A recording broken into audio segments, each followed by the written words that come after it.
আসসালামু আলাইকুম। কিরাম আছো সবাই? মিলাদিন পরে আজকে আবার একটা লং ভিডিও নিয়ে আসলাম। শুধু চাই পেতে গেলে একটা করে লম্বা ভিডিও দেবো, তা হয় না। বানাইনি হয় না, বানাই আবার তা এডিট মিডিট করো, এই ঝামেলার জন্য হয় না। তো আনতে চেষ্টা করো প্রত্যেকদিন একখান করে লম্বা ভিডিও দেওয়ার। তো তোমরা সবাই আমার সাথে থাকবা। আর আমি হইলাম গে খুলনার মাইয়ে। তা একটু খুলনার ভাষা কোথা কইতে না পারলে মনের মধ্যে যেন কিছুতেই শান্তি লাগতিস না। তাই আজকে দুপুরে রানবো আর তোমার সাথে খুলনার ভাষায় কথা কব। আজকে দুপুরে রানতেছি হলো আমদি টক ডাল, একটু মোরলা মাছ ভাজি আর ঢেঁড়স ভাজি। অ্যান কোথা হলো কি আঞ্চলিকতা হলো আমার কি রক্তে মিশে রয়েছে। তাই তুমি যত দেশ বিদেশ যাও, যত শহর এলাকায় যাও না কেন, যাই আঞ্চলিক ভাষায় কোথা না কইতে পারলি মনের মধ্যে সে শান্তি কাজ করে না। এ কোথার মধ্যে যে কী শান্তি, সে যখন খালি কইতে পারি সেমনই খালি বুঝতে পারি যে একটা শান্তি অনুভব হইতে চাইছ কি। তো মিলা মানুষ আমাকে আঞ্চলিক ভাষা নিয়ে জম্মের হাস তামাশা করে। কেন ভাই, আমায় আঞ্চলিক ভাষা নিয়ে তোমরা হাস তামাশা করবা কা? এ কথা আমি আমার মার কাছ থেকে শিখেছি। আমার মারে ছোটোবেলায় দিয়েছি এরম করে কোথা কতি। তারপর লেবড়া শিখি নাই আমরা সকলের সাথে মিশতে হয়। এই জন্যই বাড়ির মতন করে কোথা কই, তাও অত মনে শান্তি লাগে না। আমি চিন্তা করেছি প্রত্যেক দিন যে লম্বা ভিডিওটা বানাবো, ওর মধ্যেই আমি আমার মনের কষ্ট, মানে আঞ্চলিক ভাষায় কোথা না কওয়ার যে কষ্ট তা উগড়ুই দেবো এই নিয়ে আমি।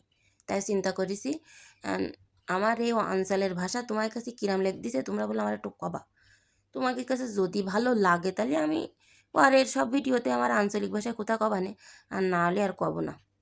শোনো কোথা হলো ফেসবুকে যখন কাজ করতে আইছি, শোন আমরা কেউ কারোর সাথে বলে হিংসা করব না।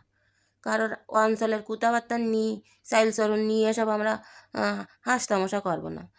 অঞ্চলের এগুলোও তো আমরা বাঙালি।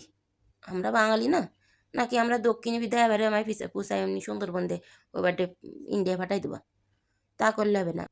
আমরাও বাঙালি, এ কোথাও বাঙালি কোথার মধ্যেই পড়ে। যে বাংলা ভাষায় কোথা করার জন্যে রফিক সালাম বরকত জীবন দেশে, যে আমরা একটু মন খুলি যেন কোথা করতে পারি। তা তার মধ্যে আবার অনেক তো কোনো কোয়া ছিল না যে তোমরা আঞ্চলিক ভাষা কোথা করতে পারবা না। তা আমরা আঞ্চলিক ভাষা কোথা করতেছি, তা তোমার এত পড়ে কেন কদিন দেয় আমার একটু। অ্যান্ড শোনো এসব কোথা বাদ দাও। অ্যান্ড শোনো এই সব রিচ এঙ্গেজমেন্ট কমে যেতেছে। আর ফেসবুকে কাজ করতে হলে একজন আরেকজনের পাশে না থাকলে জীবনেও আমরা উপরে উঠতে পারবো না। এই জন্যতে ওসব ভাষা অঞ্চলভেদের ভাষা বাদ দিয়ে তোমরা ভিডিও দেখবা, একটু লাইক কমেন্ট করবা, তাতে সবাই মিলে একসাথে এগিয়ে যেতে পারবো। তো আমি কোথা কব, অ্যান্ড তোমরা যে যা পারো তাই কও। যদি মনে করো যে আমার এ কোথা তো পার লিখ দিস না, তা কমেন্টে একটু লিখে দিন বুঝাও, তাহলে আর আমি কব না। অ্যান্ড শোনো রিচ এঙ্গেজমেন্ট সব কমে গেছে বুঝছো। অ্যান্ড তোমরা যদি সাপোর্ট না করো তা সামনের দিকে আগুনই সম্ভব না। অ্যান্ড শোনো আমি গরিব মানুষ, আমি রাঁধতেছি, আমার রান্ধানে তোমরা আবার জন্য কিছু কই না। এই পাশে আমার একটা বিড়িলির বাসা আছে, সেই বিড়িলির বাসার জন্য দুটো মাছ জাল দিলাম বললো। এই মাছ দুকুন একটু ভালো করে জাল দিয়ে দিলাম, ওই বিড়িলটি খাবেন সারাদিন। এই যেহেতু মাছ টাছ রাঁধিন তো। অ্যান্ড আমার এই ভিডিওটা তোমার কাছে কিরম লেগেছে, ভালো মন্দ আশায় বিষয় একটু কবা, তাহলে আমার কাছে ভালো লাগবে।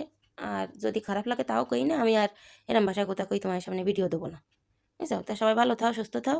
আর আমার খুলনা বেড়াইতে আসিন, তোমার সুন্দরবন দেয়াত নিয়ে যাওয়ান।